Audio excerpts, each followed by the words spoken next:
Welcome to a discussion regarding something really critical to your algebraic understanding and progress, and that is order of operations with whole numbers. When you think of operations, right now you might just think of add, subtract, multiply, and divide.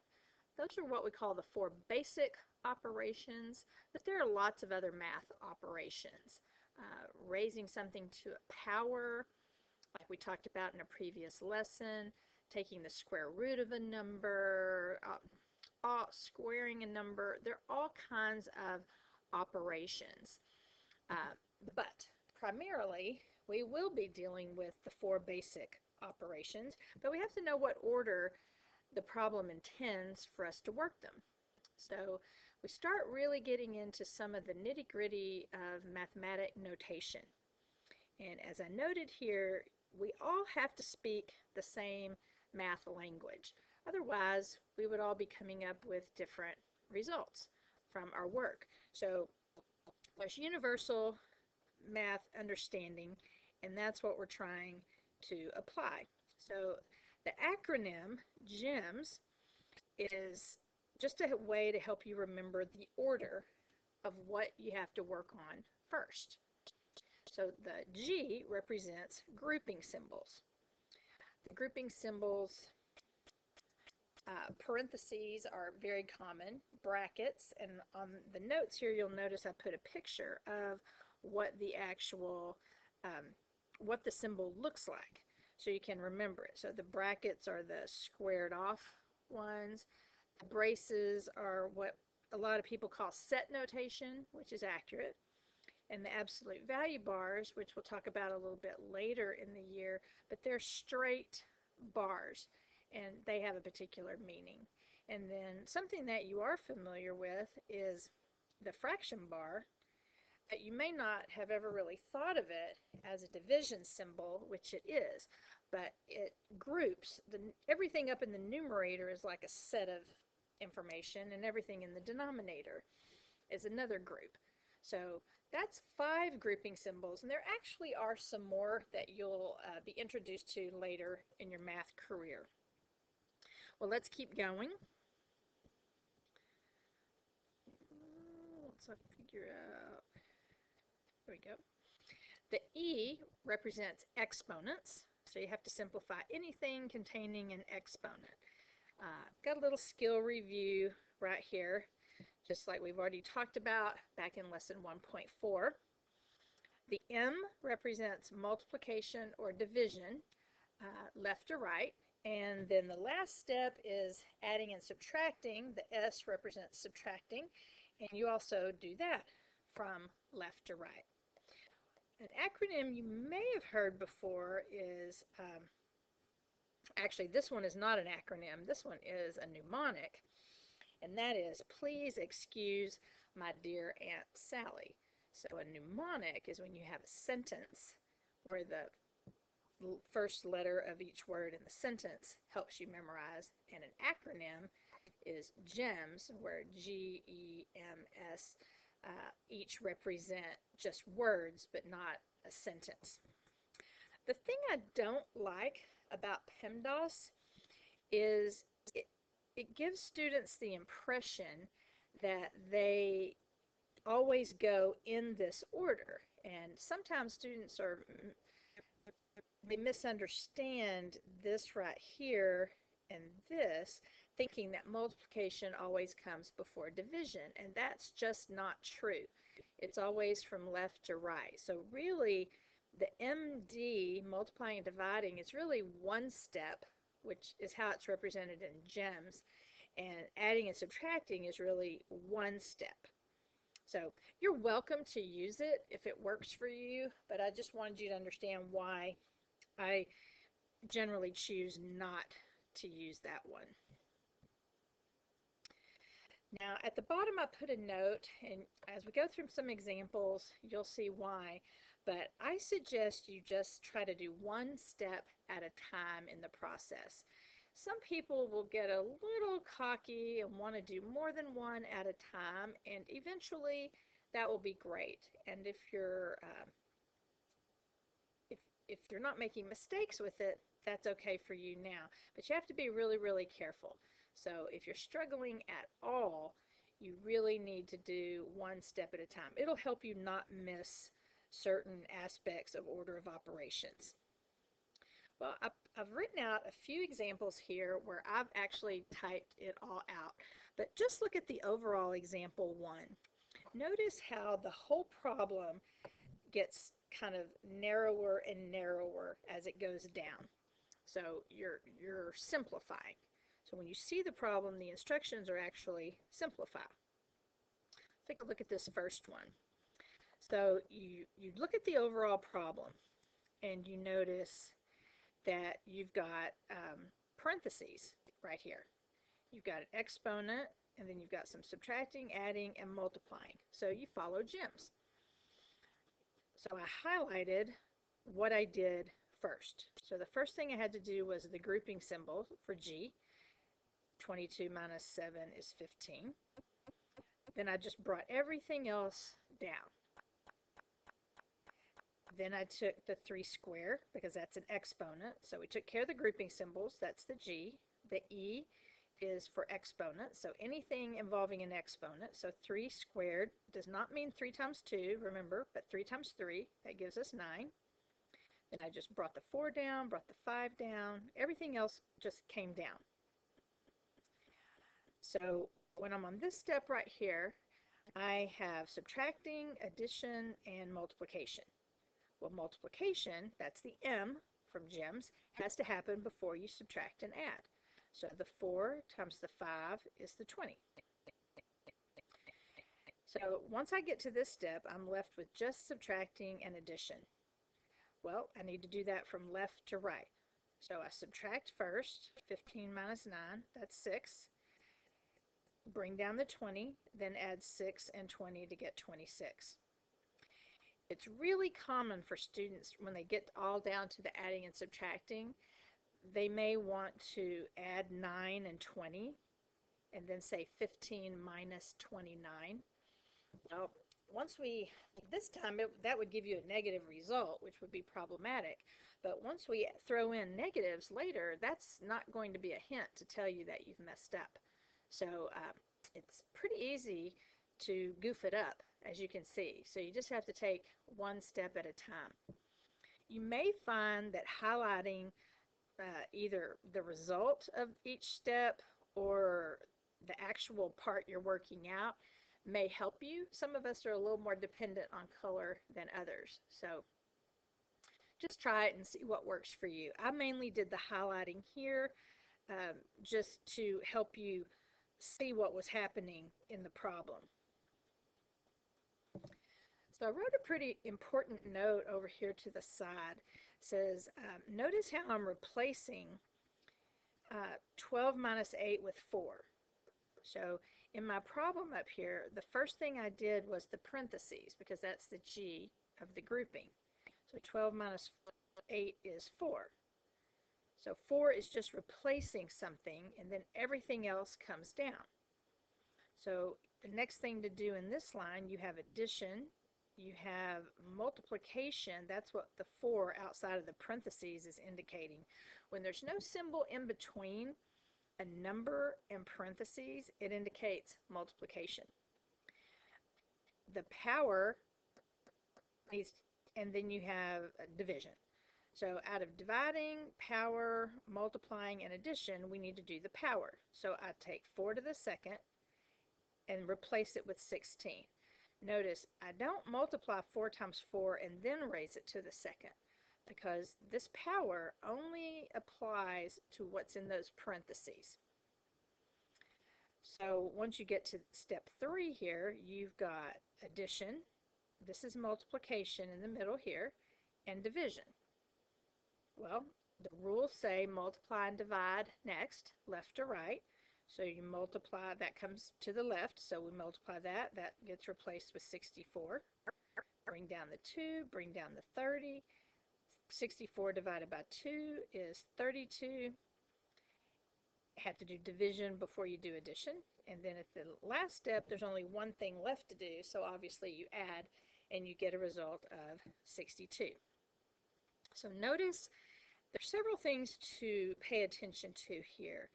Um, for example, I am bringing down this equal sign. I am writing each step underneath each other. This is the algebraic manner of showing steps for an order of operations problem. It is really not okay for you to come up with your own way to show the steps here. That will hinder you later in your math learning. So I'm just trying to get us working toward working steps underneath each other and down, because that is the typical way that universally people understand um, the language of mathematics. So I wrote a little note down here at the bottom that I know this may be new to you, and that's okay. I mean, that's why we're here at school, to learn things that are new. But then I wrote, you are not a tree. It's hard to move a tree without digging it all up. But you're not a tree that has to be dug up. You can be moved. You can learn new things. And I hope you're here and you want to learn new things. So try not to stay entrenched in old ways or ways you've been allowed to do things before, and branch out and try to grasp new ways of doing things as we move forward. All right, well, let's try some examples that have not worked out for you. But these are here so that no matter what, you can go back and look at these and understand what the steps are, etc. And if someone is helping you, it is helpful for them to see what I have done as well. So I made a note up at the top. It's always a good idea to try problems on your own and then use the video to verify your work, and then to provide more explanation or even some other possible options when there are. So all the way through the video, please, at your decision, like right now, you might think, oh, I think I'm going to try these two. You might pause, do it, and then go through the video and see how you did. Okay? Well, let's try this together. Scroll down a little bit. All right. So take a look at the first problem. And every time, the question you should be asking yourself is, gems, what do I do first? Look for grouping symbols. You spot the parentheses, so you immediately go to that. So you've got 18 minus, what's in the parentheses gets replaced with 9, and then you bring down 14 over 2. This is what I meant about some students will go ahead and want to do this division, and if you feel comfortable doing that, that's fine. That is the next thing we have to do. So I won't penalize you if you do more than one step at a time, but just be forewarned that you can get into trouble that way. So I did the parentheses, the G from GEMS, the grouping symbols. Then I did the division. 14 over 2 just means 14 divided by 2. Now we've got adding and subtracting, so we need to do it from left to right. So 18 minus 9 is 9.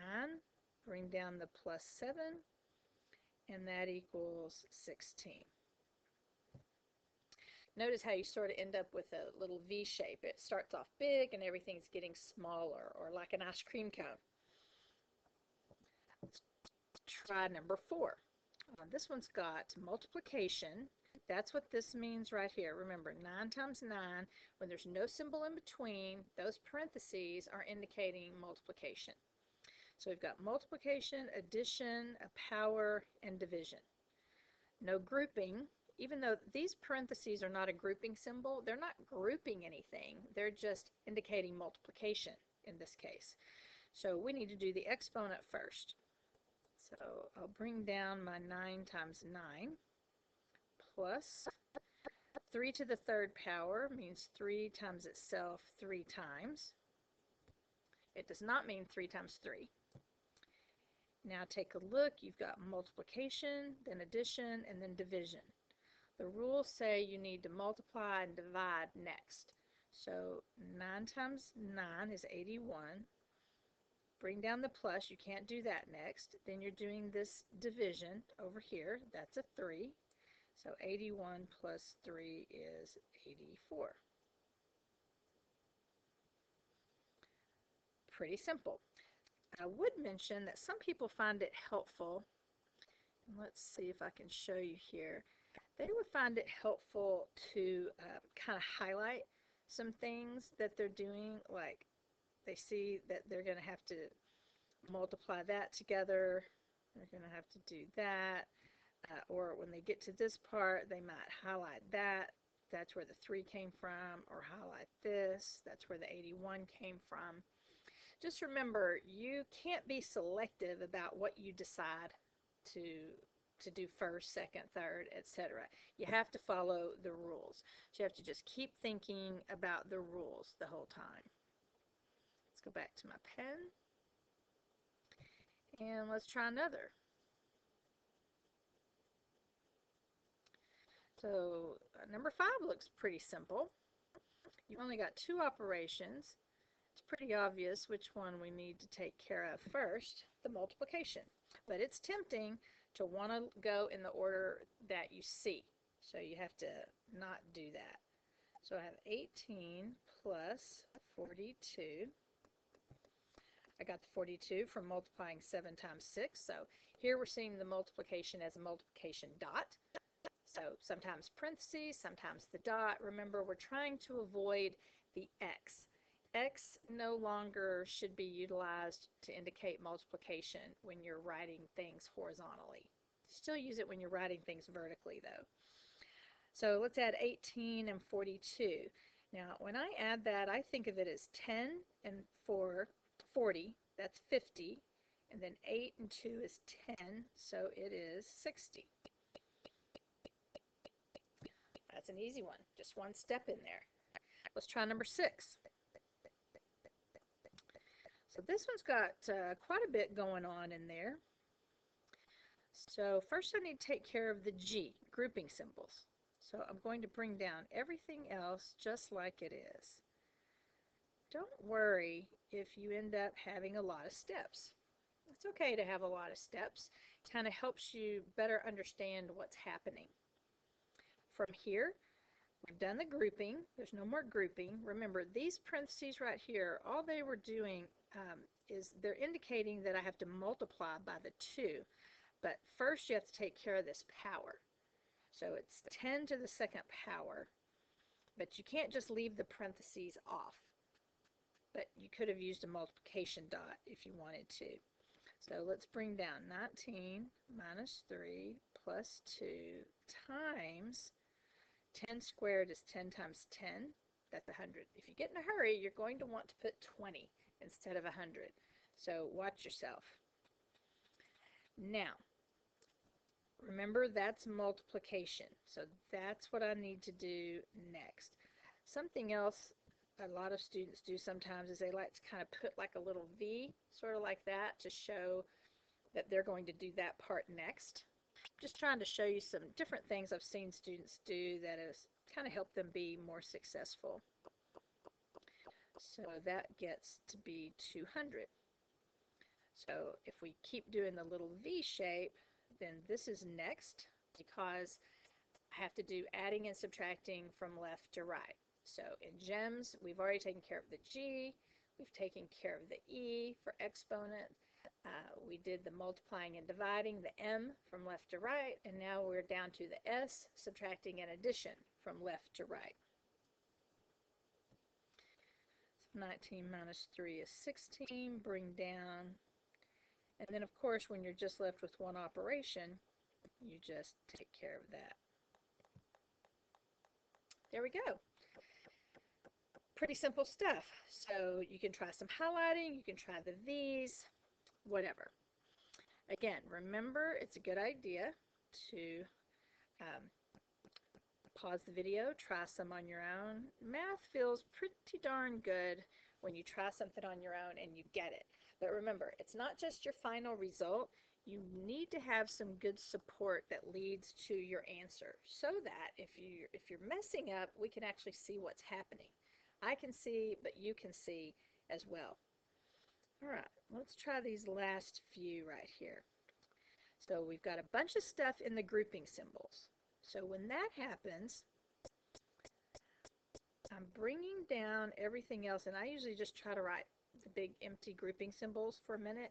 Now I've got to think of this problem inside the grouping symbols. Let me highlight that.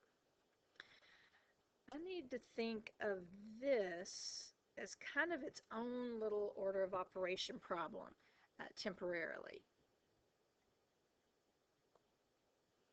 Oops, got to get back to my pens. Sorry, I'm a little rusty here. Okay, so now I'm just thinking about what's in the parentheses. So inside the parentheses, I have an exponent, subtraction, and multiplication. So I need to take care of this exponent first. So 25, and then just like everything else, just bring down.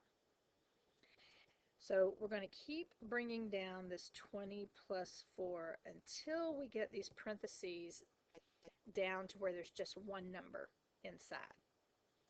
So even though it's tempting to subtract first, you know Jim says you have to multiply before you add or subtract. So keep the 25 and the minus sign. You can't use that yet. 6 times 4 is 24. Now, one more step is going to get us to where we have this parenthesis value down to one number. So 25 minus 24 is 1. Now, we have addition, and remember this means multiplication. So you have to multiply first. So it's 20 plus 4, and that is 24. You'll find it's kind of hard to remember to write those equal signs out in the front. It's important. It's a nice skill. It's good form. It's not technically wrong without it. It's just really good form. Okay, sort of like you know, you make a shot in a basketball game. If you use great form and it looks beautiful, it feels a little better than when you just have some halfway flung it up and it miraculously went in the basket. Try to show things a little elegantly here using good, strong math form. All right, this one, number 8's got a lot going on. Let's see, we've got parentheses, powers.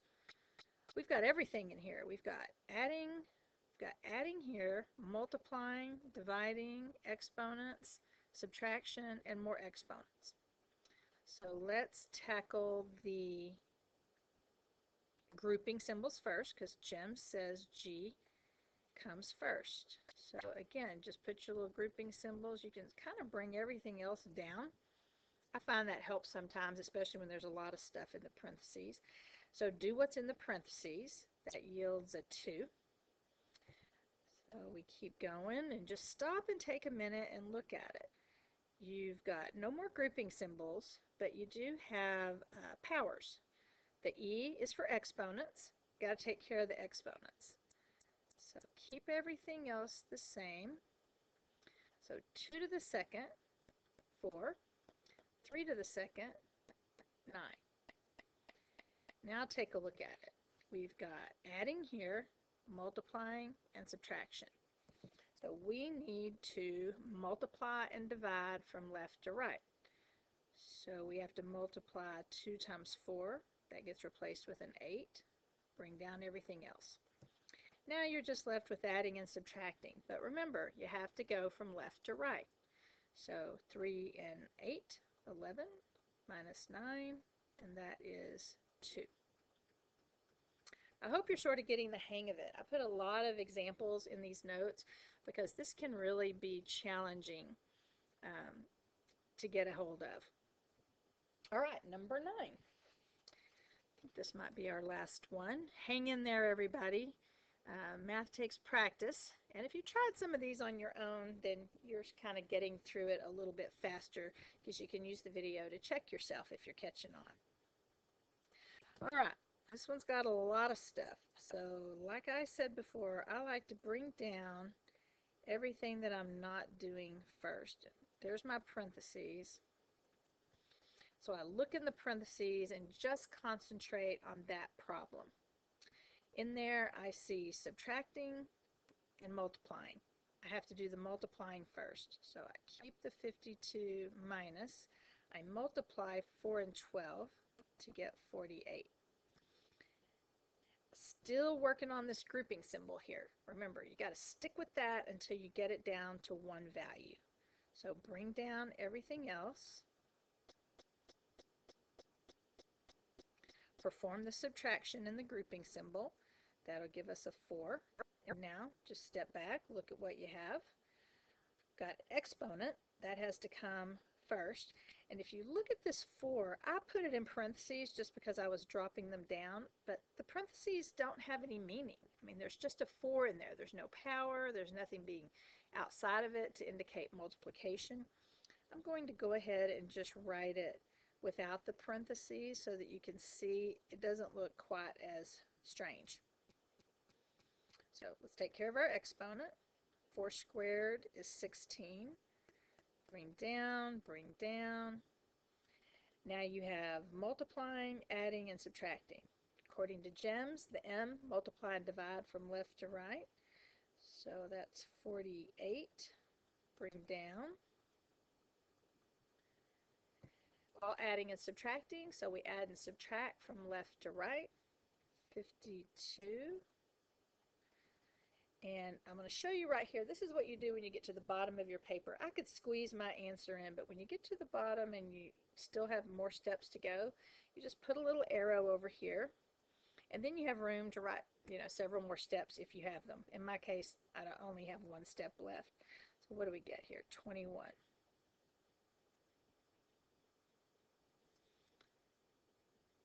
And that, my friends, oh, actually, there's 2 more problems. Let's try these 2 problems, and we'll almost be finished. I think everybody, if you haven't paused the video yet, you should pause it, try these on your own, and then come back and check your work. So do that. All right, well, take a look at what I've done. I drew the little red V's to sort of show what happened. I think it's really easy to get tripped up on number 10. So if you missed number 10, a really common mistake would have been to have added this 8 and 16 to get 24, and then try to do something with the division over here. So really important to do that division, first the powers, then the division, then the multiplication, then the adding, then the subtracting. This one over here, number 11, a little more straightforward. You do what's in the parentheses, the grouping symbol first. That's your 3. You do your exponent. That's 64. Remember, that's 4 times 4 times 4. You'll get to where you memorize some of these powers. Then you have multiplying and addition. You got to multiply next, then add to get 82. Well, the next lesson will involve this material as well, plus a little step further, so you really need to get good practice. Good luck on your homework, and remember, if you need more practice after the homework, there's several extra practice opportunities just waiting for you. Have a good night.